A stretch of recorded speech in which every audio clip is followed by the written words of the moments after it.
So good morning. It is so good to see you, Angela. This is Everyone Communicates, Few Connect, and this is Angela's last of her 5 sessions.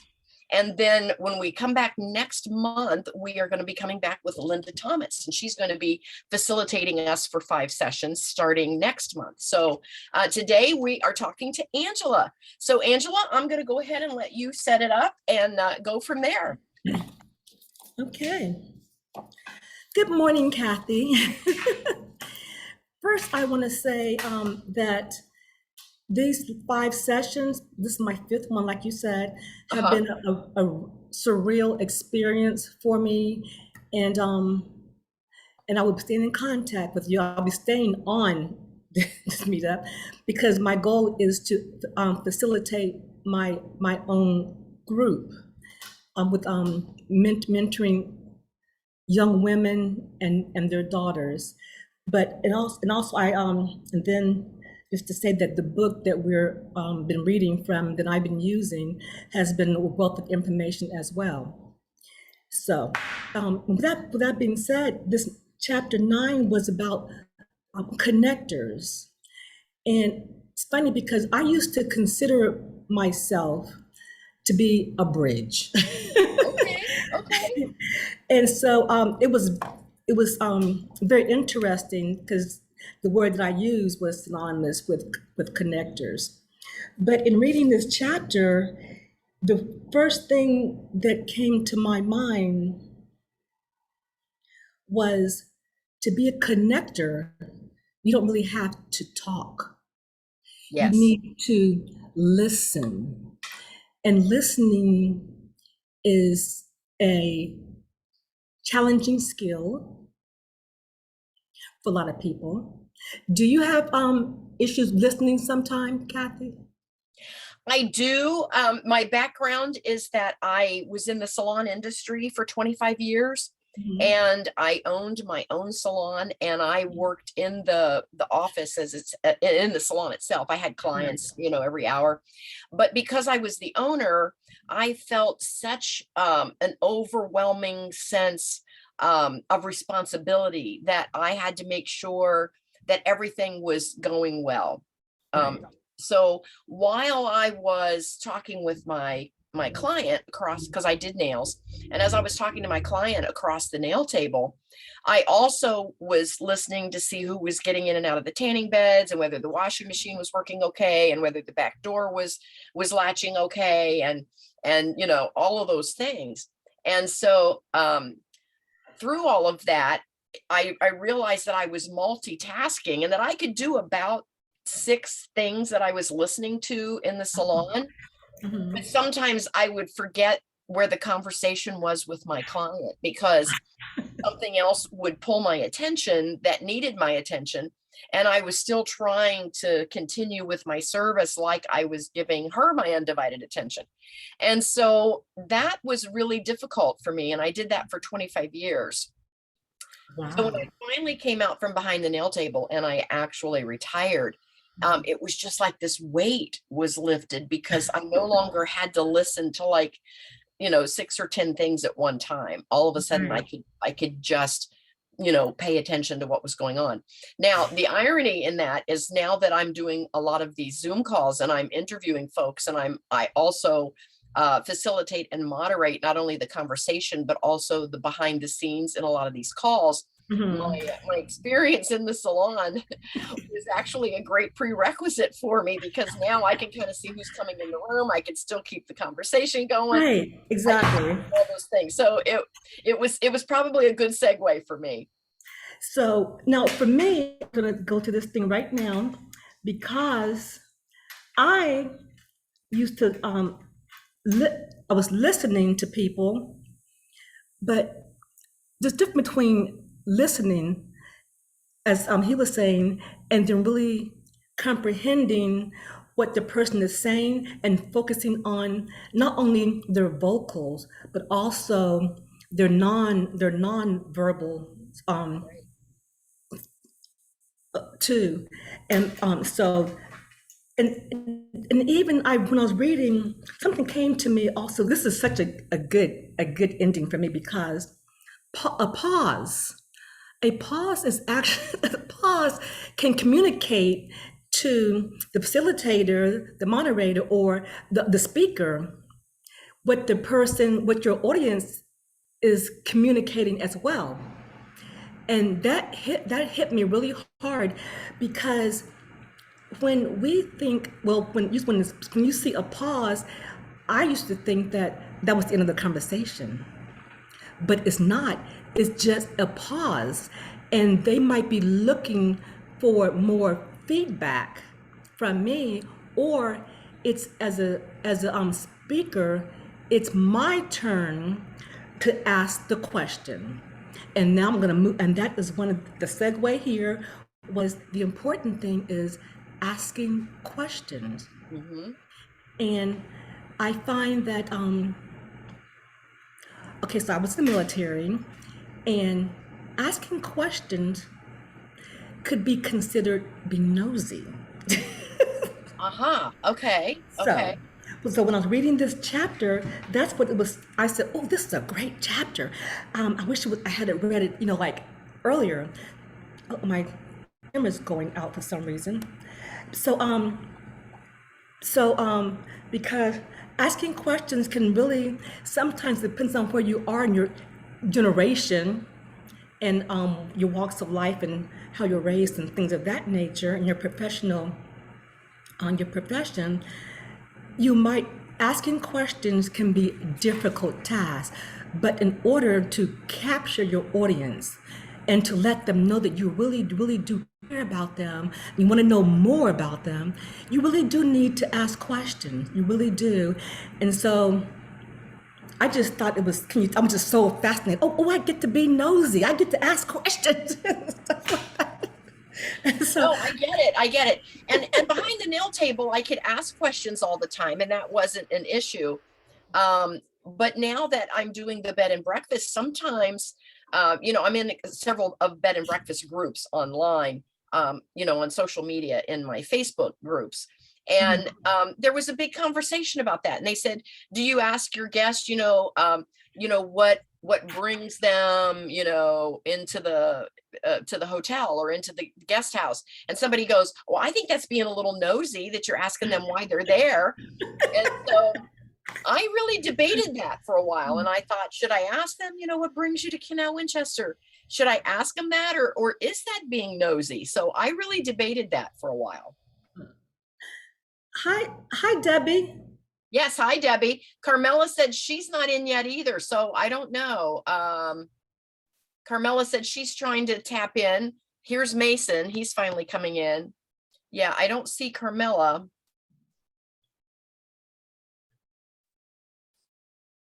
How are you, Debbie? I'm good. I'm better than I was Monday.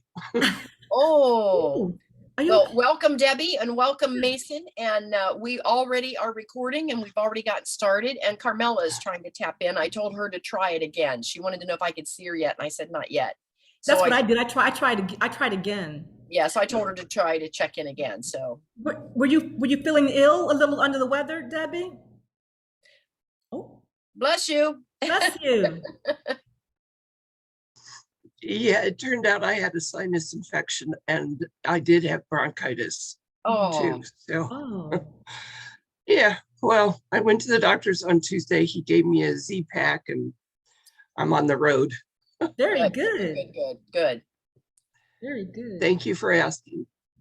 Oh, I asked the question. We were talking about chapter 9 in Everyone Communicates, Few Connect, and one of the it's about connecting, and one of the connectors is to ask questions. And so we were just having that conversation about, when I was in the salon industry, I could ask my clients questions all the time, like, hey, how are you doing? What's new this week? What's going on? How was your work? How are the kids? And then when I got into the B&B business, some of my chat rooms said that asking guests why they're here and what they're doing and is a little nosy, and they think that it's not appropriate to ask those kind of questions. So we were just having that conversation as to how appropriate that was.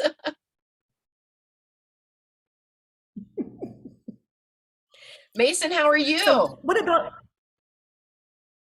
Oh, he said, sorry he was late. His tech wanted to test his patience, so he's on the phone. Okay, so he's having some technical Yeah. difficulties. Okay. Actually, yeah, because I could not get anything to pull up, so I finally had to jump on my phone. So you're on your phone today. Oh, I've done these calls from my phone. That's the joy of this, is that you can do them from any device. Yeah. Yes. So, Debbie, what about you? As how do you feel like when you are in a conversation and you might be leading a group? How do you feel? Do you feel uncomfortable asking questions? No, I don't, because that's the only way you're going to find out things. That's the only way you're going to actually be able to build a relationship. Unless you ask questions, you're not going to know anything. And I mean, I'm not afraid to ask questions. I do it all the time. I was telling Kathy, like for me, when I was in the military, as a trainer supervisor, I had to ask questions, but it was considered, man, why is she so nosy? so nosy, because not only did you ask things about the job, you had to be on top what's going on in their family life too, because your family life can affect your performance. Yeah. It really can. So I was good at asking questions, but at the same time I got the reputation of, man, she's nosy. But that was okay. We all worked together and we got the job done, and here I am. Mason, do you feel comfortable asking questions when you're leading a group or facilitating? How do you feel about that? When I'm leading a group, I feel like I'm in charge, so therefore it's easier for me. The problem I have is when I'm part of the group, Right. or there's not a formal leader, I sometimes get a little self-conscious, but then just kind of try and have fun with it, asking the questions. But there's actually a little uncomfortableness in that scenario. But when I'm in charge, and hey, I'm supposed to ask questions. But it's the other way, the informal groups for me, that always gives me a little bit of nervousness. So I just try and force myself to have some fun with it. Great. And in this chapter on page 201, I love the quote that Lisa Kirk said, and it says, "A gossip is one who talks to you about others. A bore is one who talks to you about himself. And a brilliant conversationist is one who talks to you about yourself." I am going to take that and put it somewhere because I love that. I love that. I just, being a conversationist is so important to connect with people and to find out what's going on in the world, in the world. And that's what we all need to be doing, because we're all leaders. We just sometimes we don't actually know that we're leaders, but I find that we're all actually leaders. So, Angela, I have something I'd like to add. When I see really great speakers, when I walk away from a symposium or a seminar or something and I go, wow, that was an amazing speaker. right. It's usually because they've made connections with the group before they started to speak, one of two ways. Some speakers, and I'd like to try this sometime, I've not had the opportunity yet, but some speakers will actually mingle with the audience prior to their talk, and they're asking questions with the audience, getting a feel for who the audience is and what they really want to know, and what their thoughts really are about the topic. And so then when they get on stage to speak, they can speak directly to the questions and the conversations that they'd already had with the audience. The second way, and I think we've all seen this, is the speaker will get on stage and they'll kind of take a little poll at the beginning of the talk. They'll say, how many of you feel blah, blah, blah, or how many in the room think this, or how many in the room say that? And people will kind of, and it gives the speaker the speaker has now connected with those audience folks, and they kind of know now where to go with their talk because they kind of know who their audience is. And they do that by asking questions. You know, one of two ways, either before the speech when they're mingling, or from the stage before they start speaking. That is so true. However, you brought up a good point. When you're speaking and you have a physical audience, now, this is why this chapter, to me, it has brought out a lot. I don't know about how you all feel about this, but in this day of, Duo, FaceTime, WhatsApp, Clubhouse, and Zoom, we're really not we're not physically connected in a the old-fashioned way, I'm going to call it, with our audience. And with that being said, we have to be better listeners, and that's listening verbal and nonverbal, and also listen. This is like a listen for the pauses, which is listen for the pauses, and actually we have to acquire intuitive skills, because like right now in this format in Zoom, I like Mason, for instance, I don't see his actual face. So as I'm talking, I just have to feel, be intuitive, and just hope that that he is. There he is. Oh, hi! How you doing? That what I'm saying, is being communicated effectively to him, and even with like Debbie, for instance, she's there in her office or in her home, so I had to look at her face and just look at the expression on her face and just be intuitive and just to communicate, and then again back to the ask questions and hoping and try to get my point across. But because of the nature of things now, I find that communicating is even more important now than ever, because I'm a touchy-feely person. I'll go around and I'll go to my audience now, like put my hands on people and touch them and shake their hand, or put my hand on their shoulder. That's gone. I can't do that now. So with that being said, how would you suppose, was it my door? How would you do that? How do you communicate with people now in this age? How do you communicate with people effectively in this age of Zoom and WhatsApp and FaceTime and Duo? How do you get your feedback, and how do you get your point across to them effectively?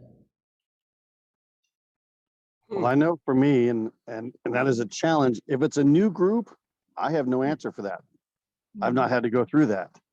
But like, I work with people I haven't seen.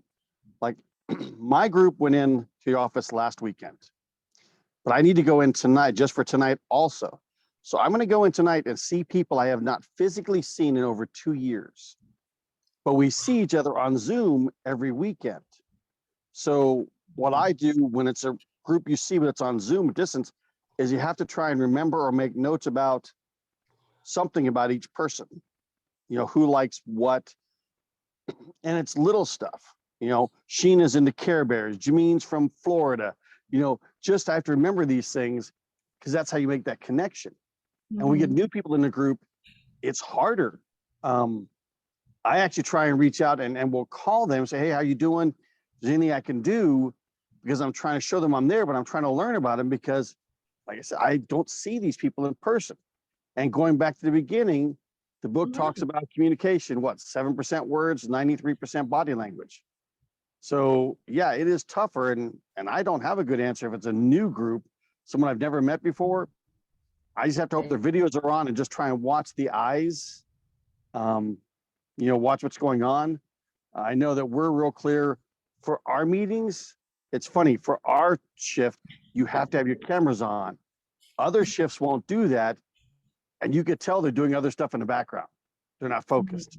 So it's those little things for the new technology environment, I guess is the right word. Yes. Thank you. Mhm. Thank you. What about you, Debbie? Eh, I don't have a good answer for that one. Uh, because the only people I really see is the ones in the grocery store, and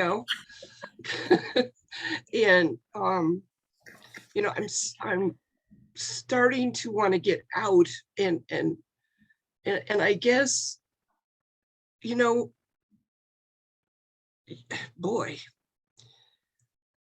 coming off of COVID, it's just difficult to have a good answer for that, because before I was hugging people and holding their hands and tap them on the shoulder, and now you have to be careful what you say and do.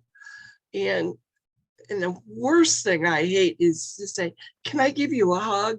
I mean, oh, that's not being spontaneous, And so, that's a difficult question, and that's one to think about. You know what, Debbie? I have started asking that question now, or I would say, are you a hugger? Because I do hug, and you don't want to offend anyone. That's the least you want to do. So I would just put it out there and stuff. So, but I Yeah. do get what you're saying, because it is not spontaneous. It's all is very formal, and you just have to be watch. Just do what we have to do, right?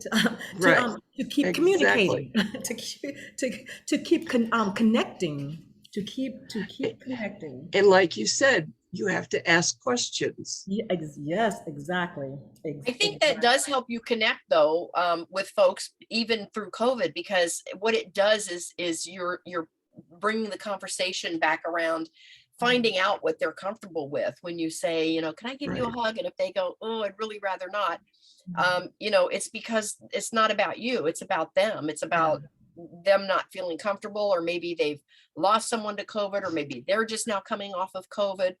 And so anyway, I think it's important to maybe not take some of those responses too personal, and just know that it's all about the person that you're talking to and talking with. It's not about you, it's about them, and making them feel more comfortable, which is a Yeah, great you way. have to respect them where they're at. Yes. I'll throw a monkey wrench into this. Okay. And I Uh. can't see who was all on the call, but I've only seen ladies. I'm a guy. Right. I walk up and say that, guess what? Yeah. Society says I'm just insert your negative adjective there. But I'm actually not a big, with my family, I hug a lot. I always want to. But when I'm outside, I'm kind of keep a space. Mhm. What I've learned to acknowledge that, I don't get too close to people for two reasons. One, it's a personal space issue for me. Two, Angela, if I don't know you and come stand right next to you, guess what? Your defenses will just kick on automatically, regardless of who I am, period. They will kick on automatically. That's how you've been conditioned, and that's fine. I understand that. That's society. So I got to be careful on, for me, I got to be careful on things like that. So I've learned, once again, the intro, the icebreaker, is I articulate it. I don't routinely hug people, but I will, shake hands, or if it's guys, I'll grab their shoulders. Ladies, I can't do any of that. But then the way you get around it, so I laugh, Angela, but think about it. It's true though, But for me, the way I bridge that gap, Yeah, you're right. so then I don't look standoffish, because you're a hugger. And if I don't come up to hug you or whatever, guess what? I'm the bad guy. If I say, look, I'm not a real, touchy-feely person outside of my family, then what I've done is I've made a little connection.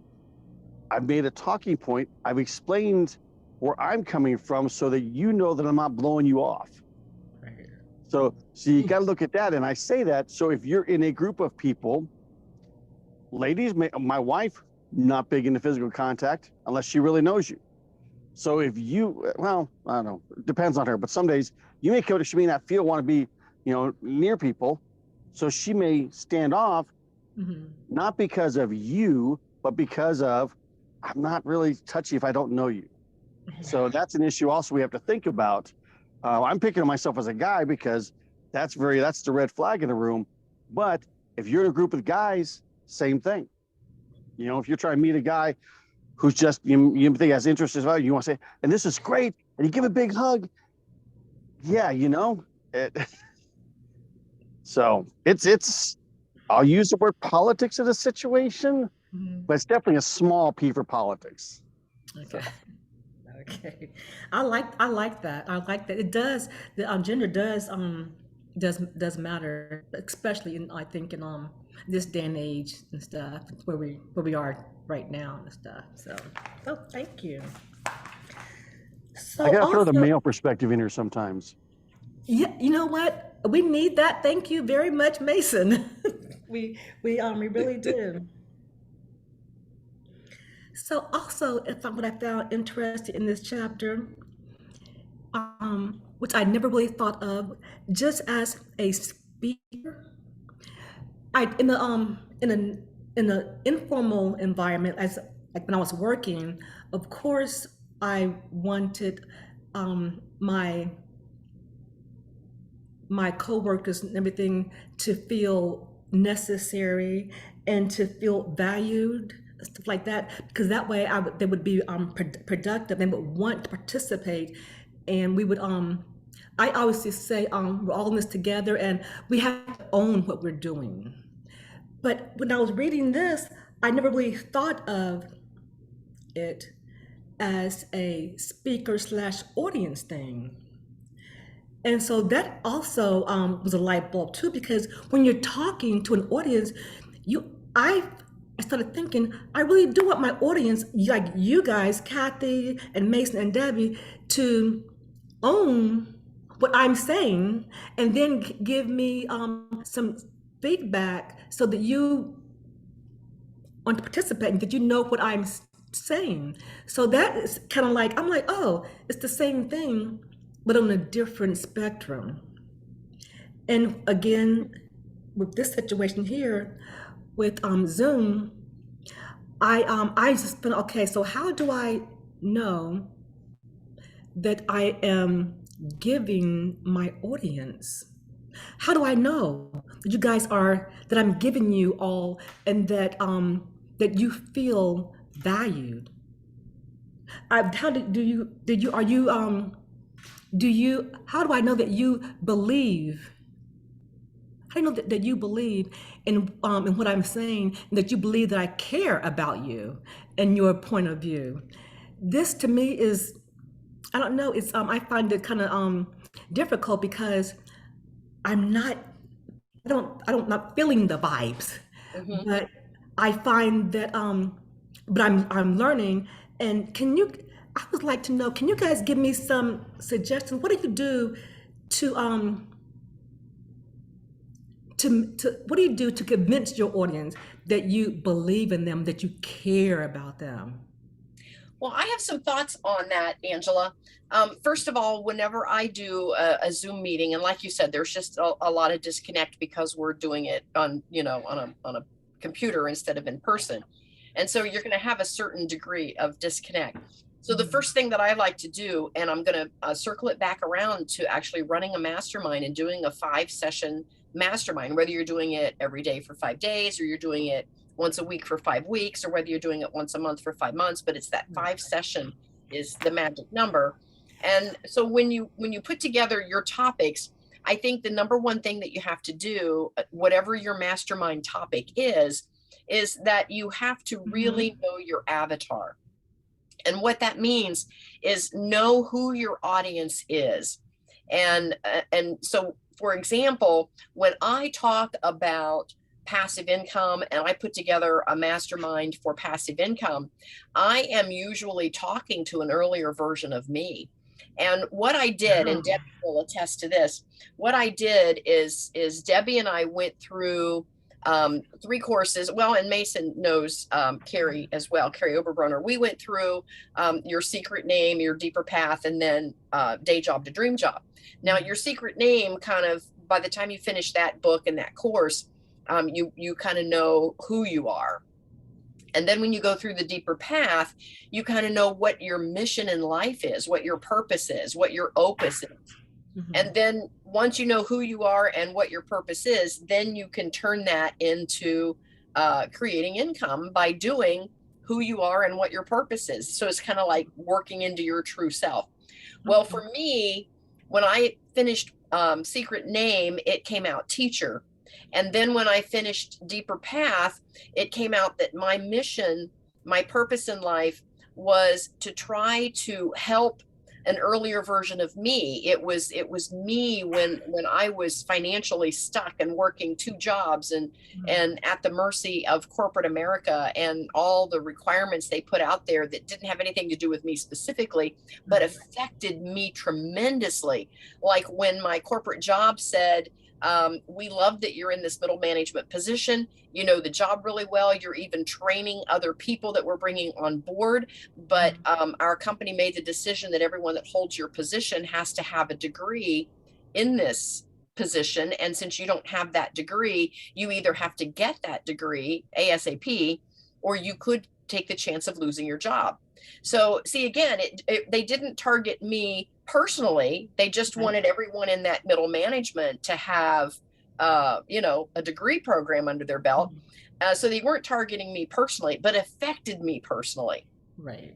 And so when I put together my programs or my masterminds, and Angela, I think you can attest to this as you're thinking how you want to put together your mastermind that down the road you can monetize, is that oftentimes we are talking to an earlier version of ourselves or someone that we know personally that has gone through that kind of a struggle. And that's who we're talking to. So once you know that, and you can then, some folks take it right down to cutting out a picture out of a magazine of who that person might look like and giving that person a name. And so, for example, let's say that I want to talk to, I'll try to pick a name of somebody that's not in any one of my calls. I'm trying to pick a name at random. So let's say Susie is my avatar. And so Susie might be a single mom, working 2 jobs, financially, she's making it go. She's not eligible to get any government aid, but yet she's not quite making enough money to pay all the bills. And she's got kids that she's not spending enough time with because she's working the 2 jobs. And so I can envision, and I can even put on the wall behind my computer, I can even put a picture of what Susie might look like with all of her attributes, overtired, working 2 jobs, 3 kids, pays all the bills, but then runs out of money before she can get groceries or gas in her car. She's got all the other bills covered, but now she's right down to the wire on getting gas in her car. And one major financial disaster in her family, like a car breakdown or a sick kid or whatever, would put her over the edge. So she's living right there. And so when I put together my mastermind, I write and talk and teach to Susie. And so that's my number 1 point. The number 2 point then is the way to make the rest of your mastermind feel heard and to feel important, because they all do have a voice, is to give them time. And again, I love the whole point about asking questions, is to give them time to answer and to have their voice heard. It's to give them time to, ask those questions and listen to what they have to say on the topic that you're masterminding, for example, whatever that topic might be. So when you put together your program, your 5-session program, you want to come on board and I'm talking a little bit now about all of us putting together our first mastermind, because this is the final session for Angela of her 5 sessions. So now she actually is at a place where she could come up with her topic. Doesn't have to be the everyone communicates, few connect topic. It can be her very own topic, and she could launch her very own mastermind. And we've talked all along the way about how to set it up, how to advertise it, how to promote it, and that you could even do your first one for free and put together, your closest friends or whatever to help you get started, and then make them founding members of your organization. And then at that point you can start charging, but then your founding members can tap in every time you do one, which gives you energy in the room. See, and if they've been, like Debbie's been with me from the very beginning, I'm sure when I talk, her mouth can move at this point. but the point is that whenever I have Debbie on a call, I know, bless you, Debbie, I know that I have her in my corner because she knows my message. She knows my heart. She knows me personally. And as a founding member, she can actually show up on a lot of my calls, and it brings that extra energy into the conversation, into the room. Yeah. And so with that said, I would encourage you, number one, to come up with your avatar on who your message is for. And I put mine right in a description of my avatar, right in my media kit. So when folks want to ask me to come on a podcast, if they want to interview me, or if they want me to be a speaker for any reason, I send them my media kit. They know exactly where I'm going to come in to their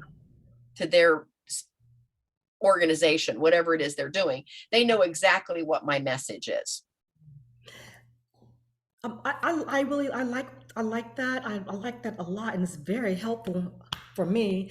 And also, this is a segue also back into Maxwell's this chapter, because it's like what's evidence? What is your character?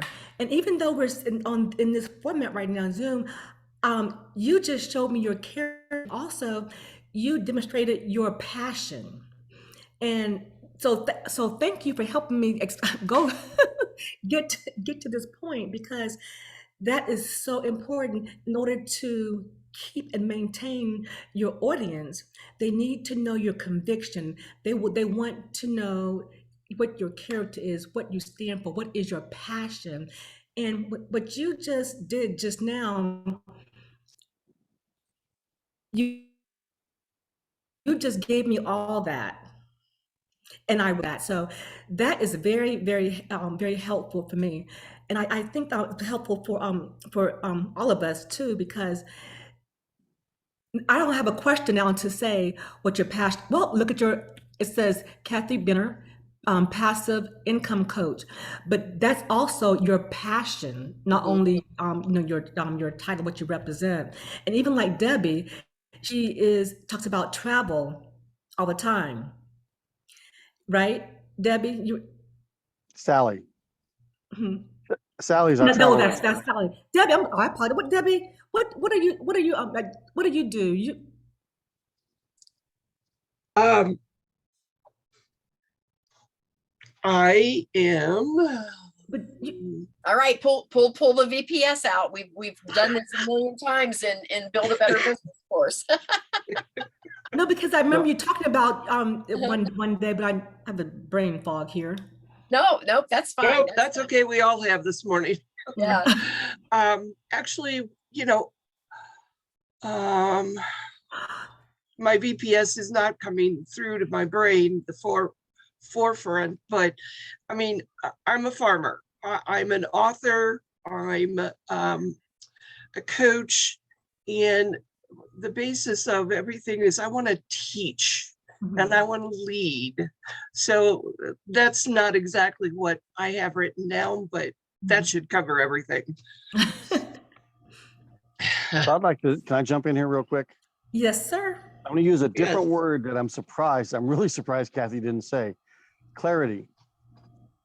Talk to other people. Now, I know, like, I've got a website and I've got my little blog, and I kind of know what I enjoy writing about and who I want to talk to, but I don't know how to articulate it in under 20 minutes. So I can get around to it and circle it, So I've actually reached out to a couple of people to help me. I'm trying to better define and focus my niche where I want to go so I can better relate. And I'll be honest, a lot of my writings, I phrase it as it's from a guy's point of view, but it's from what I write about, it applies to anybody, male or, anybody. I can't say male or female anymore nowadays, but anybody.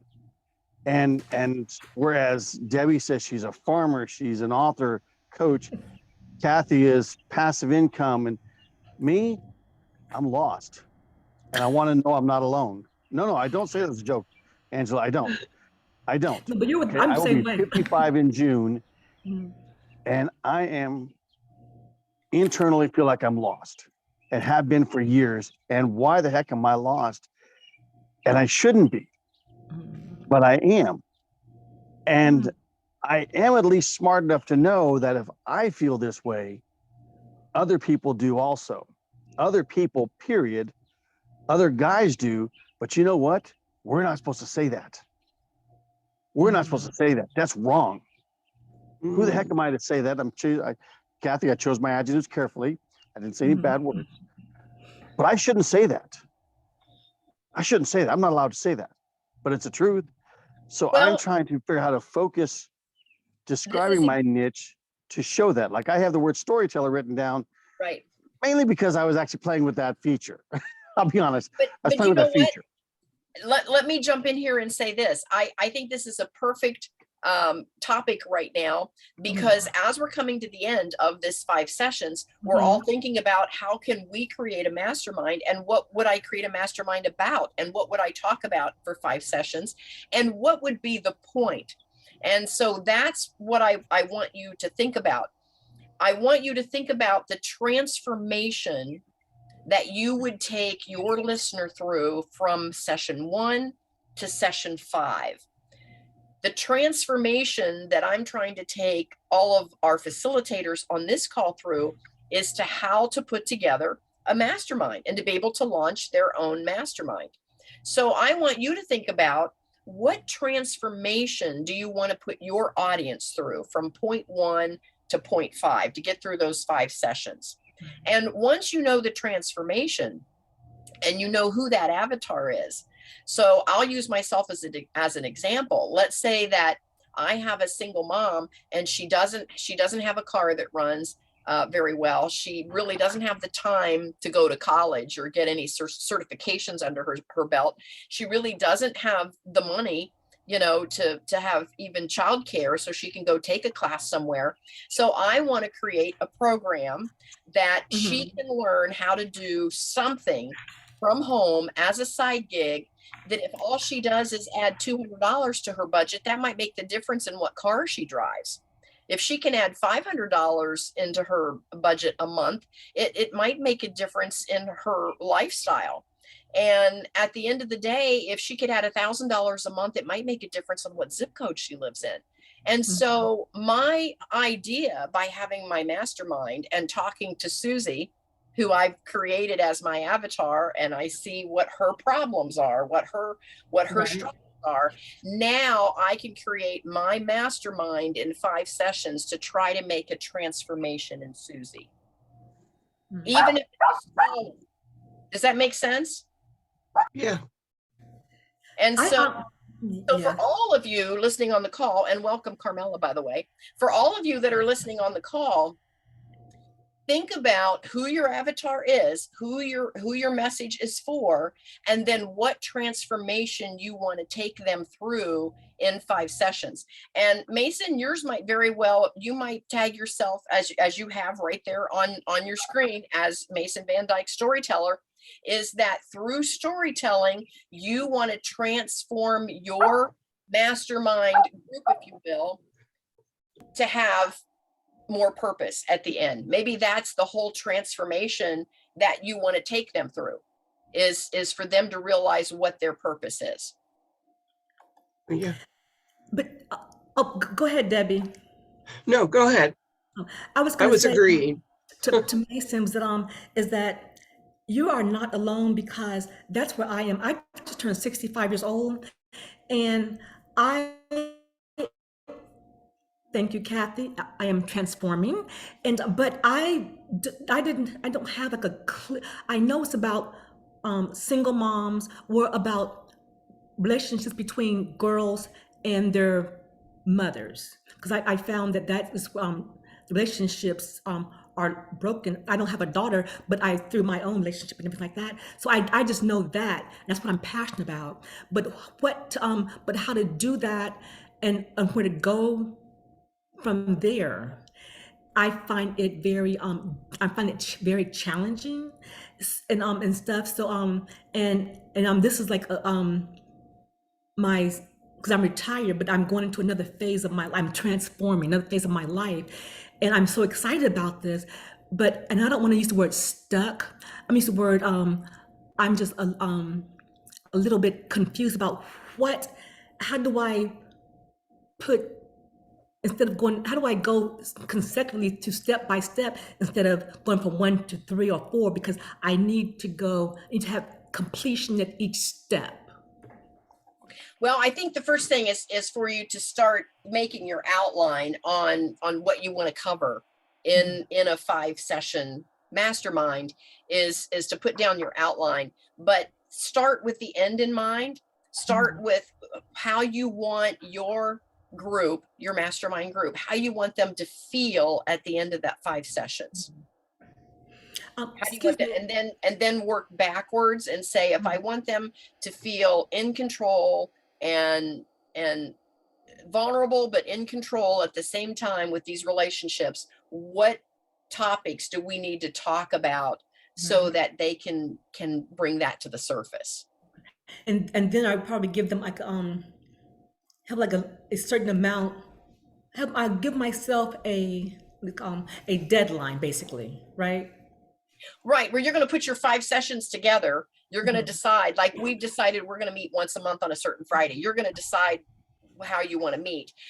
What works really well on when you're first building a mastermind course is to do it once a week for 5 weeks. Because that way it gives them, the 6 days in between to talk about the different topics that you have. And so then at the end of your mastermind, you will have covered all the topics. Okay, hold on one sec. I gotta put my. Angela is at a vacation rental. Her Uber driver is on the way. She has to check out at 11, so she's multitasking a little bit. I was like, so sorry. So we get it. Let's go around. Is there any comments? And I know most of you probably don't feel ready to do a mastermind. So here's what I want to encourage you. And first of all, we have Linda Thomas is going to be facilitating starting next month, and she's going to go through 5 sessions. And we're going to use the same topic that everyone communicates to you connect. But I want you to be thinking as you go through this, how you can create your own mastermind, because once you do a couple of free ones, then you can start putting it out there and start charging, and you can actually monetize these masterminds. And some big masterminds are huge money. And I'm not saying that we're going to make that leap. I'm just saying for you to get started. Remember, my passion is to just financially move you into some passive income, even if it's $200 a month, $500 a month, $1,000 a month. My job and my goal is to try to just move the needle a little bit. If you take off and end up having $2,500 or $5,000 masterminds, good for you. My hat is off. I would love for you to do that. But if I can just move your financial needle a little bit, to show that you can do it, that's going to be huge for all of us, and for realizing that we do have the capacity to generate this passive income. And so I want you to be thinking about it, because I am now going to start a private little group off to the side for those that really are ready to do a mastermind. And so, yeah, so let me know, connect with me and let me know what time of day would work best for you. If daytime would work, that's best for me. But if it needs to be an evening or a Saturday, I can do that. But we're going to do a little how-to, and we're going to talk just on how to launch a mastermind. Okay. I like that. Okay. Thank you. Well, he's here now. Yep, I see that. Angela, I understand if you have to jump off. I get it, because you're multitasking there on your end. I I I will really am. just jump Real off quick. whenever you feel you have to, and I will continue with some questions with the rest of the group. Just not on the topic of everyone communicates, but on the topic of actually starting their own mastermind. Oh, thank you Real so quick, much. I am Angela. very much interested. Yes, yes, yes, Mason. I was trying to get a hold of you. I sent an email to you. Can I get your Oh, email you did? address? I actually want to talk to you. I don't know if it's the exact one. Kathy had it, so I'm not sure if I did the right one. But I am really I'm trying to gonna connect post it with here. you. Is that okay if I put it if I put it in the chat? Do Please, you see it? Yes. please. Okay. Yeah, I want to reach out. I want to talk to you more about your granddaughter and the T-shirt because it gave me an interesting idea for writing. But I want to talk to you and pick your brain about some things. Thank you. I would love to.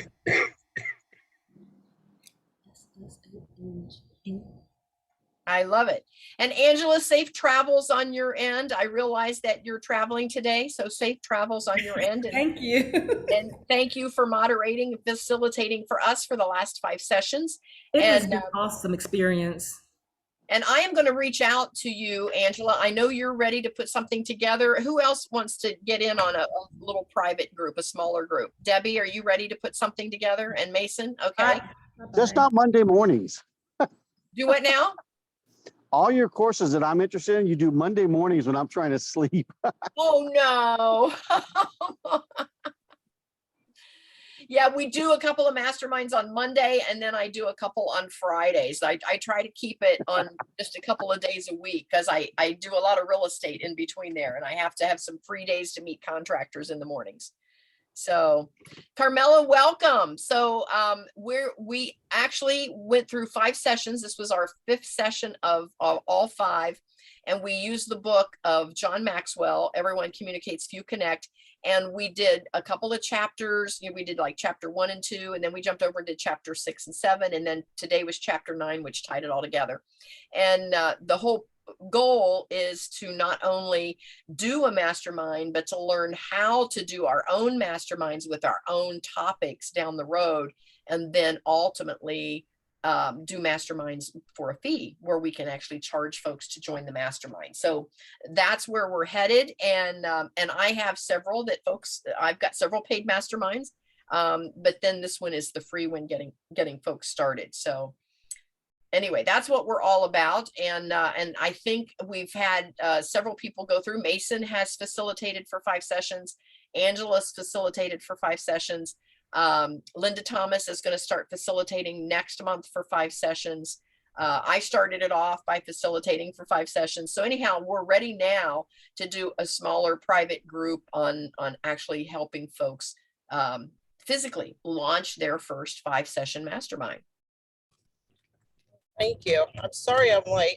I'm in the car on my way to Maryland, so Okay. to the house. So All right. like, why can't I click? So I ended up shutting down everything, and it was like my phone was acting up in my laptop. So I'm like, and then I can't find where my tablet is. It's in the car somewhere. So Oh, I get it. I get it. Mason struggled with technology this morning. Yeah, so there must be a technology ghost out there. But it's all good. It's plus all it's raining really bad. yeah. It's overcast here, but we haven't had my guy actually got the grass mowed in between raindrops, which is a good thing because I have a full house this weekend at the guest house. So Debbie, are you ready to start a mastermind of some sort or a 5-week session of something to help get something launched for you? Yeah, I'm going to think about it this weekend. There's probably a couple of different avenues I can take, but I really would like to, keep or focus in on one aspect. And yeah, I want to put something together. It's about time. Yeah, so think about number 1, what topic is your hot button? What is it that you're feeling really passionate about? So that's your first step. Your second step then would be to develop who your avatar is. And Mason, this is for you too. Think about, if finding your purpose is what you're passionate about, then maybe that's your topic. because that's what you kind of indicated, is that you felt kind of lost. You weren't really sure where to go with this. And so once you come up with your overarching topic, then paint that picture of who that avatar is. What does that person look like that's having that same struggle? See, and it's not so much for me thinking I need to find my purpose.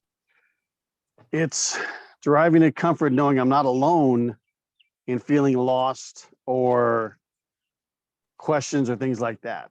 That's actually more important to me. Knowing finding my purpose is an awfully big goal. And I'm not even going to pretend to be the expert on that. But maybe knowing that I'm not alone in some of these thoughts and questions, and I'm not talking dangerous stuff, but just questions that I think normally come up, and letting someone know they're not alone, and myself knowing that someone else has the same question. So I'm not just weird in that respect, that is. That's kind of more my niche. And I'm just trying to, and I'm talking to a few other guys, how to articulate this. I'm not articulate, but how to focus it and to narrow it down. Like I said, I can describe this in 20 minutes or more. I need to do it in a whole lot less than that. Well, you're on the right path, because I think that would be a great 5-session topic, is to go through those questions. And once you kind of know your format, what it is you want to cover, the overarching topic you want to cover, and then it's determining, who do these people look like that have this same question or this same issue or this same problem. And then how do you want to transform them in that 5 weeks? And that's the tough one, is what do they look like today? And what do you want them to look like at the end of 5 weeks? My goal in having each of you facilitate for 5 weeks, what I wanted to accomplish by having this free Everyone Communicates, Few Connect, is just like Angela. I wanted you to feel like at the end of 5 weeks that I could do this. I just wanted you to be inspired to say to yourself at the beginning, I have no idea how to do a mastermind. I have no idea what it means. And at the end of facilitating 5 sessions, to say, you know what, I could do this. I could take a topic. Now I'm ready to start working on a topic, and I could do this. I could facilitate my own mastermind. I see how it works. I see what they're doing. And I've talked a little bit each time about how do you market it? How do you set it up? How many sessions should it be? What should you charge for it? We talked about all those things briefly as we went through the actual 5 weeks or 5 sessions. And so we'll get more in depth in our private smaller group. We'll get a lot more in depth in what you personally want to charge for what you're doing once you launch it for a fee. But I recommend that everyone do their first one at no charge, and get folks that to come on board with you through your first one, so that you're not too nervous, and kind of practice on them with your own topic. And now you can use Everyone Communicates, Few Connect. I chose the John Maxwell book because I'm a certified John Maxwell coach, and he allows us to use his material. But you can use your own material, or you could do it. You could do it in all kind of formats. You could do it like a book study. If you had a book that you like exceptionally well, you could do a mastermind using someone else's book. And because you're going to send your folks out to Amazon or whatever to buy the book, you're not making money off of the book. You're just charging to facilitate a mastermind around a book, kind of like a book club. So there's all kinds of ways that you can do it. If you didn't want to write your own content, you could choose a book that has all the points that you want to cover, like I did with Everyone Communicates, Few Connect, and simply use someone else's book to do your mastermind. Does that make sense? So there's all kinds of ways that you can put the program together. All right, anybody have some thoughts?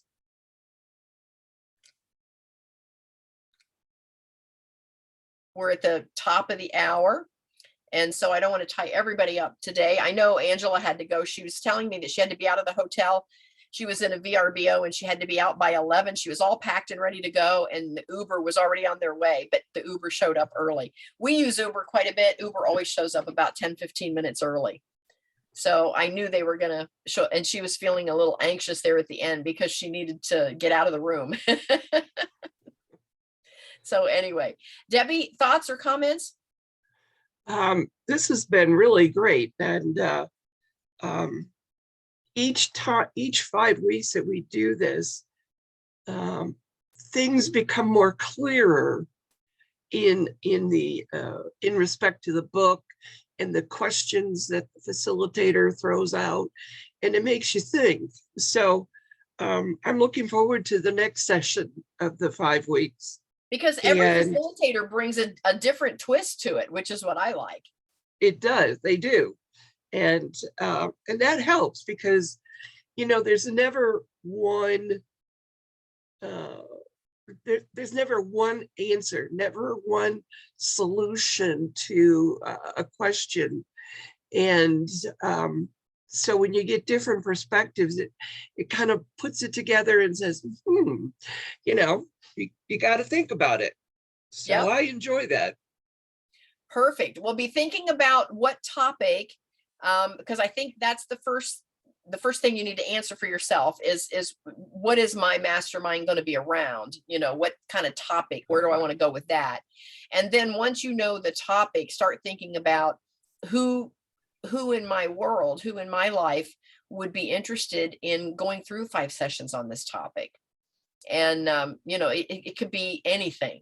I do how to build a better business. I do how to create a blog. I do how to write from anywhere in the world. I do long-term rentals. I do short-term rentals. So it can be around any topic that you have a passion for. Yep, I agree. All right. I love it. All right. So next month we have Linda. Everybody's got my phone number. Shoot me a text and let me know at least 2 time slots that work for you to do a smaller group. I won't guarantee that I'll choose that, but I'll just get an idea from the group at large on what would be a good day and time for everyone. Because I want to make it so it's easy. I don't want you to have to rearrange your whole life like Mason, have to change his whole sleep schedule just to attend something. So let me know a day and time, a couple of day and times that would work for you, and I'll try to get a common thread there and pick something so we can do a smaller group and get a couple of masterminds launched. Cool. All right, perfect. Thanks, Kathy. Yes, well, thank you for tapping in this morning, and we will see everyone next month with Linda Thomas. Take Thank care. you. Bye. Have a good weekend, Bye. everyone. Yes, you too. And